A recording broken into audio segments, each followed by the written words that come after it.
The Iran deal is not stuck because nobody can find the right words. It is stuck because Trump is trapped. That is the sentence underneath the entire story, not the public sentence, not the diplomatic sentence, not the one being written for television, the real sentence. Trump needs an agreement he can call victory. Iran needs an agreement that does not look like surrender. Israel needs an agreement that does not let Iran recover. The Gulf needs an agreement that reopens the routes. Europe needs an agreement before energy prices and inflation harden again. And the American military needs an agreement before the cost of keeping pressure on Iran becomes the story. That is the trap. Everyone needs the door to open. Nobody can be seen turning the handle first. This is why the deal will not close cleanly. Not because talks have stopped completely.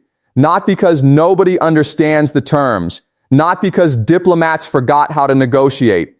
It will not close because every concession solves one problem and creates another. If Trump gives Iran sanctions relief, he looks like he rewarded resistance. If he refuses sanctions relief, Tehran has no reason to sign. If he demands zero enrichment, Iran says he is asking for surrender. If he accepts limited enrichment, his own side says he rebuilt the agreement he once destroyed. If he bombs again, oil markets panic. If he does not bomb, Iran tests the limits. If he declares victory too early, the IAEA report humiliates him. If he waits too long, the war starts setting the price of his presidency. That is the box. And the walls are moving inward. Most U.S.-Iran news is still covering this like a diplomatic delay. It is not. This is a power trap, a weapons trap, a global trade trap, a credibility trap. And by the end of this briefing, you will understand why Trump can still announce progress, still threaten Iran, still talk about uranium, still claim strength, and still be trapped inside a negotiation that refuses to become a final agreement. I have been tracking this across Reuters, AP, the IAEA reporting, Pentagon assessments, regional ceasefire updates, oil market reactions, and the political language coming out of Washington. What I found is not complicated. It is worse than complicated. It is simple in a dangerous way. The military campaign did not create a clean surrender. The sanctions did not create a clean collapse. The ceasefire did not create a clean peace. The negotiations did not create a clean agreement. And the nuclear question did not disappear under the rubble. That is the part that matters.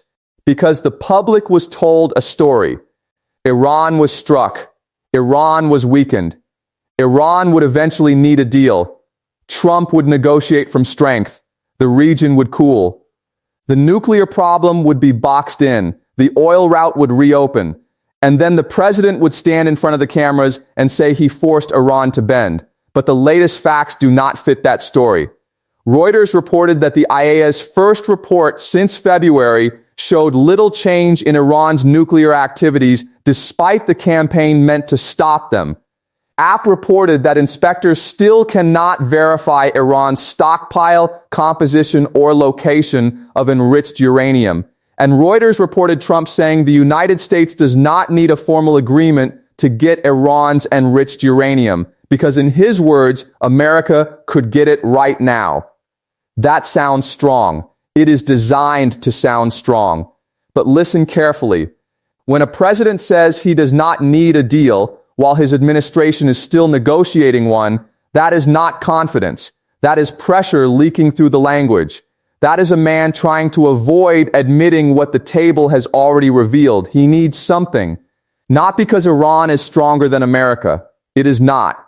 Not because Tehran is winning the war in a simple sense. It is not. He needs something because military power can destroy targets, but it cannot automatically create verified compliance. It can crater a facility. It cannot by itself tell inspectors where the uranium is.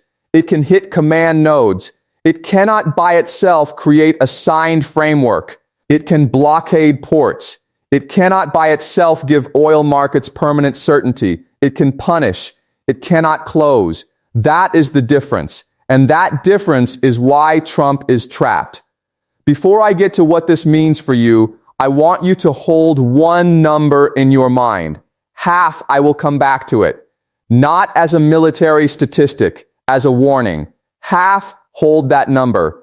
Because it explains why this negotiation is not only about Iran's uranium, it is also about America's staying power. And staying power is where every war eventually becomes honest. If you have not subscribed yet, hit subscribe now. I post one of these briefings every single day. And here, we do not just ask what happened. We ask what the event is forcing powerful people to do next. Now look at the official story. The official story says Trump still has leverage. He has sanctions. He has military force. He has the blockade. He has allies. He has bombers. He has surveillance. He has the threat of renewed strikes. And all of that is true. But the hidden story is that leverage is being spent. Every threat has a cost. Every strike has a cost. Every interception has a cost. Every day of naval pressure has a cost. Every week of uncertainty has a cost. Every failed ceasefire has a cost. Every public claim of victory has a future verification cost. This is the part people miss. Power is not only what you can do. Power is what you can keep doing. For one night, America can strike. For 1 week, America can dominate headlines. For 1 month, America can apply pressure.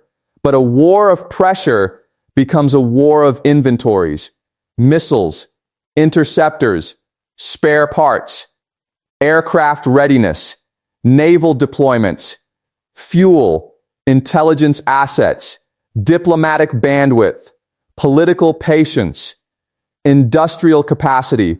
And once the conflict becomes a test of how long the system can sustain pressure, the story changes. That is why the latest reporting matters. Reuters reported that Defense Secretary Pete Hegseth said the United States is prepared to restart strikes if talks fail. That line is meant to reassure. But he also said the United States is enhancing defense industry capacity and building munitions at accelerated rates. That second part is the clue. You do not talk about accelerated munitions production if the cost of using munitions is irrelevant. You talk about it because every serious planner knows the same thing. Modern war burns inventory faster than politics admits. And Iran understands that. Tehran does not need to defeat the U.S. military. It needs to make the price of pressure politically and strategically uncomfortable. That is the trap. The weaker power does not need to be stronger. It only needs to be expensive enough to break the stronger power's preferred timeline. Here is the part nobody is covering properly. The negotiation is not only happening at the diplomatic table, it is happening inside the American arsenal. It is happening inside oil markets. It is happening inside Gulf security planning. It is happening inside Israel's fear of a bad agreement. It is happening inside Europe's fear of another energy shock. It is happening inside Iran's calculation that time may now be more valuable than surrender. The broad headline says, will there be an agreement? The real question is different. Who is under more pressure to accept an imperfect agreement first? That is the game. Trump wants the agreement to look like submission. Iran wants the agreement to look like resistance survived. Israel wants the agreement to look like prevention. Europe wants the agreement to look like stability. The market wants the agreement to look like shipping certainty. None of these are the same agreement. That is why it will not close cleanly.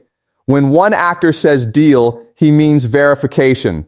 When another says deal, he means sanctions relief. When another says deal, he means military restraint. When another says deal, he means no enrichment. When another says deal, he means no regime change. When another says deal, he means oil flows. The same word is being used by people who want different worlds. And that is why the talks are so fragile. Reuters reported that ceasefires brokered or backed by Trump across the region are failing to stop violence. That matters because the Iran file no longer stands alone. Gaza bleeds into Lebanon. Lebanon bleeds into Hezbollah. Hezbollah bleeds into Iran. Iran bleeds into the Gulf. The Gulf bleeds into oil. Oil bleeds into inflation. Inflation bleeds into domestic politics. Domestic politics bleeds back into Trump's pressure for a headline. This is not one negotiation. It is a chain reaction pretending to be a negotiation. That is why the word ceasefire has become misleading. A ceasefire sounds like a bridge. In this region, right now it is more like scaffolding around a burning building. Useful, necessary, temporary, but not the same as repair. And Trump is trying to sell scaffolding as architecture. That is where the risk begins.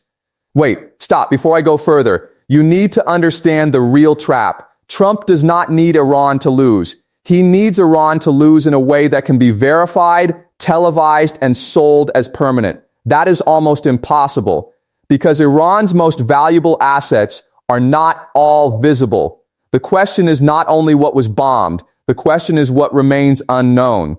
The question is not only whether facilities were damaged.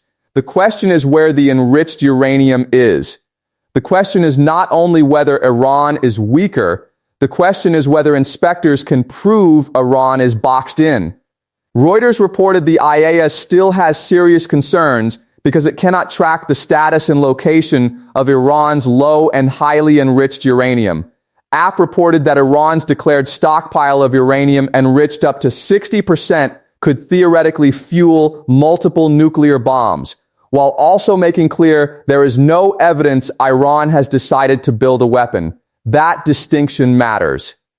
No evidence of weaponization, but insufficient visibility over material. That is the perfect diplomatic nightmare. Too dangerous to ignore, too uncertain to close, too sensitive to concede, too technical to explain easily to the public, too politically explosive to handle honestly. And this is where Iran gains leverage. Not because Iran has a bomb, but because Iran has ambiguity. Ambiguity is power when your opponent needs certainty. Trump needs a clean statement. Iran gives him fog. Trump needs a closed file. Iran gives him inspection gaps. Trump needs surrender language. Iran gives him sovereign rights language. Trump needs a trophy. Iran gives him a technical dispute.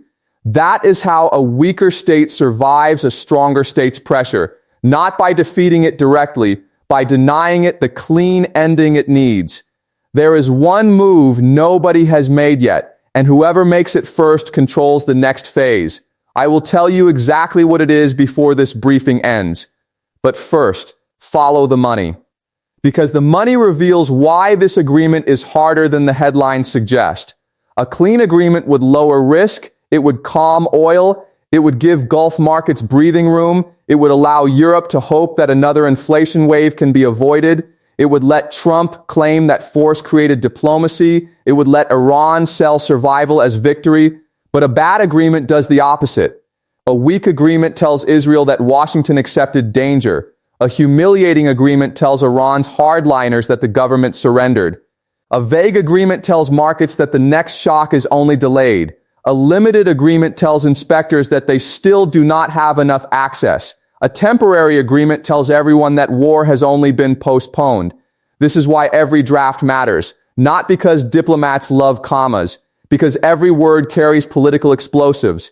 What does Iran have to disclose? When? To whom? Under what guarantees? What sanctions lift first? Which oil revenues are unfrozen? Does enrichment stop, pause, or continue under a ceiling? Does missile production appear in the text? Do proxies appear in the text? Does Hezbollah appear? Does the Strait of Hormuz appear? Does the blockade end? Does Israel accept the terms? Does Congress get a role? Does the IAEA get access to bomb sites? Does Iran receive security guarantees? Does Trump call it peace, truce, framework, understanding, or victory? Each word opens a fight. That is why the public keeps hearing. Progress is close, but closure never arrives. The last 10% of a deal is often where the real war happens. The first 90% creates optimism. The last 10% decides who lost. And nobody in this negotiation can afford to look like the loser. This is why Trump is boxed in from both directions. From the right, he cannot sign anything that looks like Obama's nuclear agreement with a new coat of paint. From Israel, he cannot sign anything that leaves Iran with enough capacity to rebuild. From markets, he cannot keep the crisis alive forever. From the military, he cannot spend high-end munitions indefinitely to enforce a stalemate. From the IAEA, he cannot pretend the nuclear file is closed if inspectors cannot verify the material. From Iran, he cannot get surrender without paying more than he wants to pay. That is a trap, not one wall. 6 walls. And every wall moves when he touches another. If he pushes harder militarily, he increases the need for munitions and the risk to oil. If he softens diplomatically, he increases the political cost at home. If he waits, Iran rebuilds leverage. If he rushes, the verification gap remains. If he blames Iran, the war risk returns. If he blames Israel, the alliance cracks. If he blames inspectors, the nuclear credibility collapses. There is no clean button. There is only management. And management is not the same as victory. This is where the empire pattern comes in. The last time America tried to convert military dominance into a clean political outcome in the Middle East, the battlefield looked easier than the settlement. That is the pattern from Iraq. Not because Iran is Iraq. It is not. Not because the situations are identical. They are not. But because the mistake is familiar. Washington believed that destroying visible power would produce political control. In Iraq, the military campaign moved fast. The political aftermath did not. The regime fell. The problems multiplied. The initial operation looked decisive. The settlement proved uncontrollable. That is the pattern. Military action can open a door. It cannot guarantee what walks through it. Iran is different because the regime has not fallen. The state remains. The nuclear file remains. The proxy network remains. The missile question remains. The energy choke point remains. The national pride issue remains. The inspection problem remains. So the political aftermath is not after the war. It is inside the war. That is why this is so dangerous. Trump is trying to extract a political settlement from a state that has absorbed punishment but has not accepted defeat. That is very hard. A defeated state signs differently. A surviving state bargains. Iran is bargaining. That is the part Washington cannot publicly admit. Because to admit Iran is bargaining is to admit Iran still has leverage. And the whole public logic of the campaign was that Iran's leverage had been broken.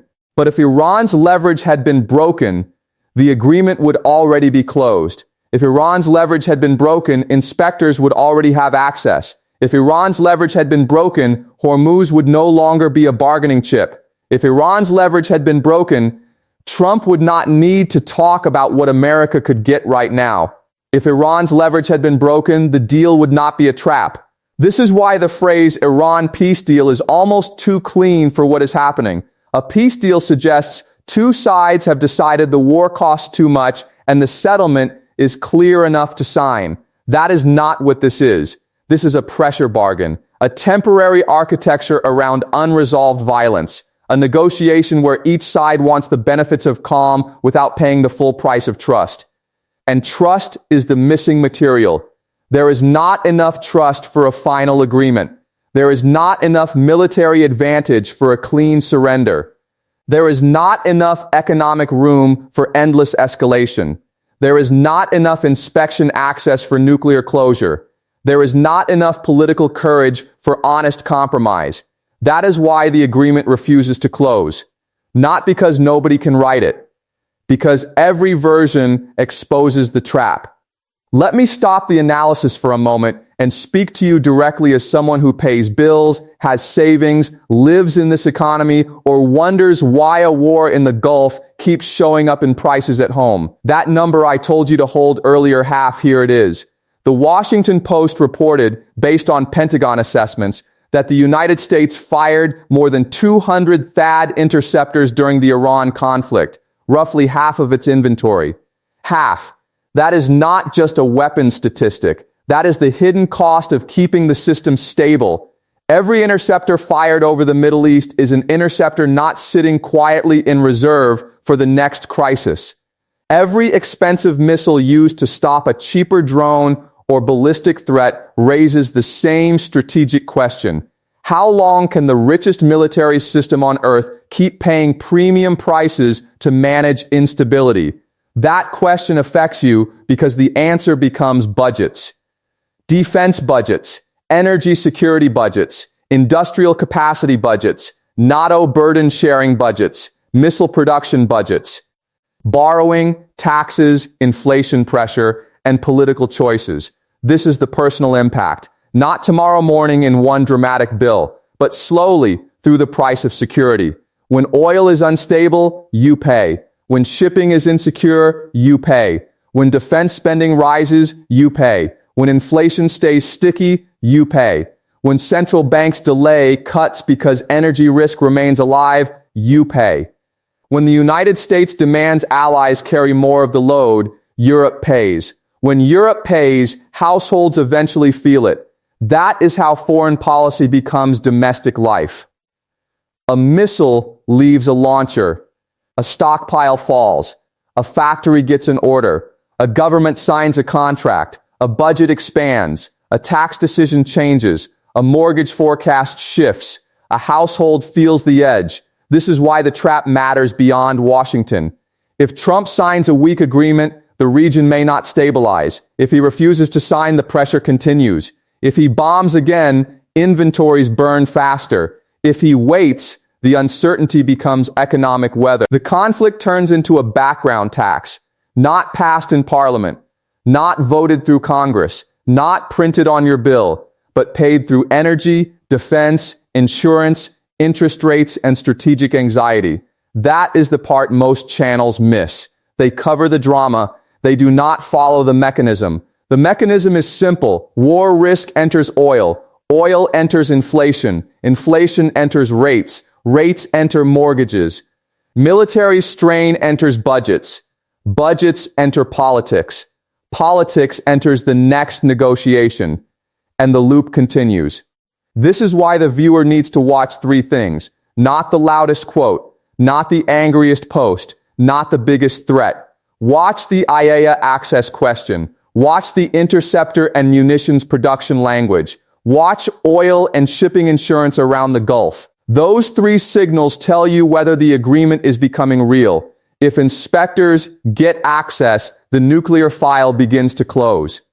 If munitions language cools, Washington believes the pressure phase can ease. If oil risk falls without another headline every 6 hours, markets believe the settlement has legs. If those three things do not happen, the agreement is only theater. And theater does not lower your bills for long. It only delays the next shock. Which brings me to what happens next. That move I told you to watch for here is what it is and when it happens. Watch for Trump to stop selling a final agreement and start selling a framework. That is the move. Not a complete settlement. Not a clean end. Not a grand bargain. A framework. A framework is the political escape hatch. It lets Trump say the deal is done enough to claim victory. It lets Iran say nothing final has been surrendered. It lets inspectors say talks about access are progressing. It lets markets breathe. It lets Europe welcome diplomacy. It lets the Gulf reduce panic. It lets Israel complain without immediately blowing up the process. And it lets everyone postpone the hardest question. What happens to Iran's enrichment capacity and unverified material? That is why the word framework matters. It sounds serious. It sounds structured. It sounds like progress. But it does not always mean closure. Sometimes it means the unresolved parts have been moved into a second room. That is my prediction. Within the next 10 days, Trump will shift the language away from a full final settlement and toward a phased framework. He will frame it as strength. He will say Iran came to the table. He will say America keeps all options open. He will say inspectors will be involved. He will say sanctions relief is conditional. He will say no nuclear weapon will be allowed. But the core dispute will not be closed. It will be staged. First, a statement of principles. then limited inspection access, then partial oil or financial relief, then talks on enrichment limits, then further verification, then another deadline. That is not peace. That is a managed stalemate. And managed stalemate is the most likely outcome because every side can survive it better than surrender. Iran can sell survival. Trump can sell progress. Markets can sell relief. Europe can sell diplomacy. Israel can keep pressure. The IAEA can keep asking for access. Everyone gets a sentence. Nobody gets the whole thing. That is why the Iran deal that finally gets announced may not be the agreement people think they are waiting for. It may be a container for the disagreement, a box around the fire, not the fire going out. Save this. Come back in 10 days. Look for the words phased, framework, verification, conditional, temporary, mechanism, staged, or principles. Those words will tell you the truth. They will mean the final settlement did not arrive. They will mean the trap was not escaped. It was renamed. And here is the smaller prediction you can verify faster. If Trump starts saying America does not need a formal deal, that means the formal deal is not closing fast enough. If he says the uranium is already contained, that means verification is still a problem. If he says Iran wants peace, that means Washington wants the market calm. If he says the military is ready, that means the diplomatic pressure is not enough. If he says both at once, that is the trap speaking. Strength language and deal language in the same breath. Threats and optimism in the same sentence. Victory claims and inspection uncertainty in the same week. That is not strategy moving smoothly. That is a president trying to keep every audience inside the tent. Hawks, markets, allies, voters, Israel, Europe, the Pentagon, the Gulf, the IAEA, and Iran. No one can satisfy all of them for long. The question is, who gets disappointed first? Now pull the camera back. This is bigger than one negotiation. It is about a world where wars no longer end cleanly because the systems they touch are too interconnected.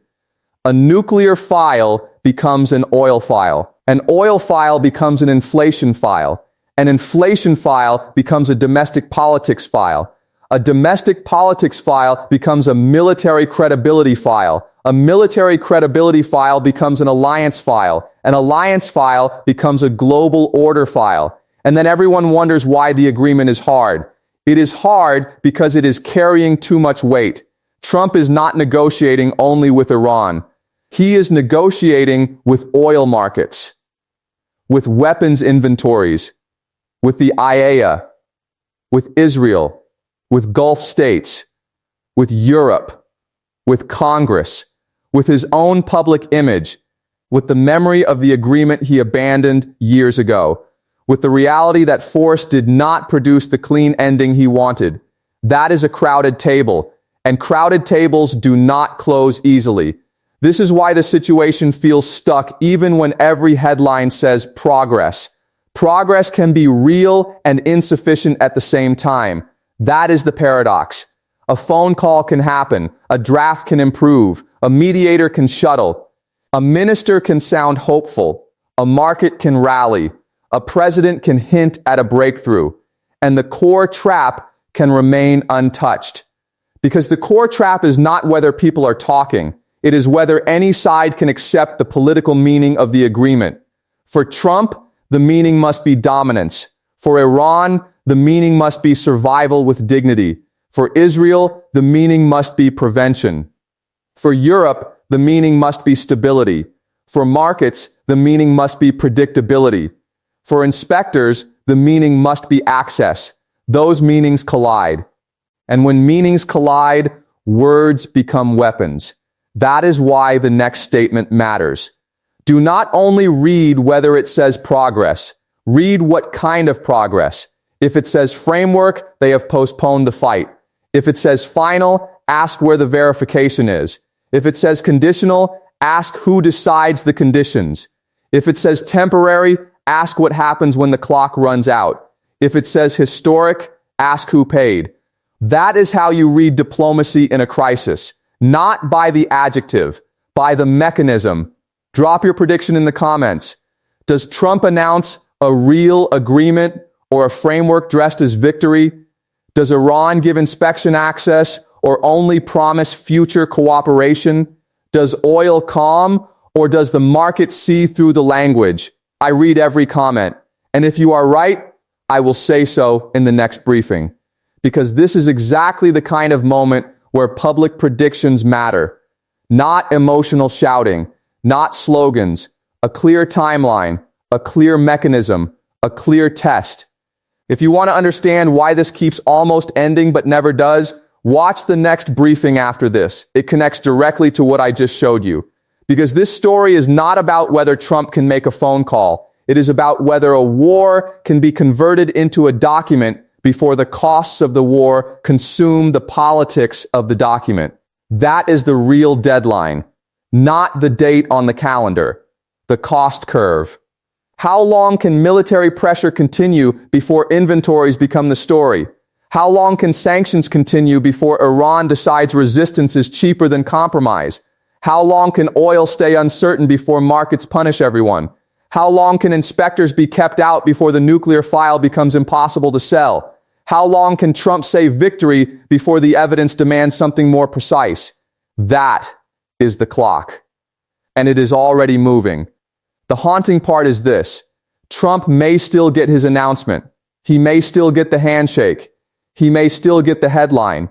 He may still say he forced Iran to the table. He may still say no president has ever done anything like it. But the headline will not be the same as closure.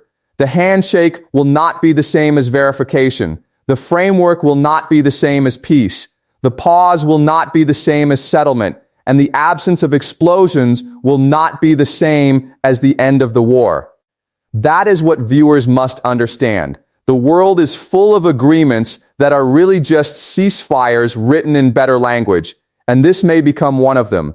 The agreement will be announced as an ending because endings are politically useful. But underneath, it may function as a container for unresolved uranium, a container for sanctions timing, a container for missile pressure, a container for regional proxies, a container for oil risk, a container for American ammunition strain, a container for Iranian ambiguity, a container for Trump's need to look victorious without admitting the campaign produced less than he promised. That is why the title of this briefing is not dramatic. It is literal. Trump is trapped, not because he has no power, because every use of power now increases the need for the agreement he cannot close. That is the deepest trap in foreign policy. When force gets you to the table, but cannot get you through the final door. Remember that. Because the next headline may sound like victory. It may say breakthrough. It may say framework. It may say historic. It may say Iran blinked. It may say Trump wins. But listen for what is missing. Access, verification, stockpile location, enrichment limits, sanctions sequence, Hormuz guarantees, regional enforcement. If those are vague, then the war has not ended. It has been translated. Translated from missiles into clauses, from strikes into conditions, from pressure into deadlines, from uncertainty into diplomatic language. And diplomatic language can hide a war for a while, but it cannot erase one. The Iran deal may still be announced, but the trap will remain, because a deal that cannot verify the threat cannot end the war. It can only rename it.